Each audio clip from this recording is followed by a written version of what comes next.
พี่น้องมาพอๆกันอีกแล้วเป็นอย่างนี้นะพี่น้องเบ้าเห็ดพี่น้องเบ้าเห็ดขอนเบ้าเห็ดนางลมเอาไปย่างเอาไปใส่ต้นไม้เนาะใส่ไห่ใส่นาใส่ต้นไม้อันนี้เข้ามาเจ้ามาเจ็บน้องสาวมาเอาเด้อไปเต่าออกอีกแล้ว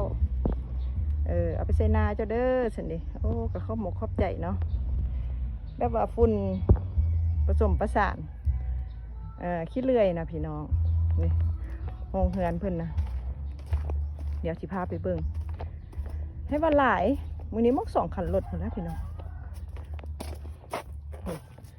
ฟากนี่ก็ยาวไปพุ่นแล้วพี่น้องฟากนี่ก็ไปพี่2 คันรถ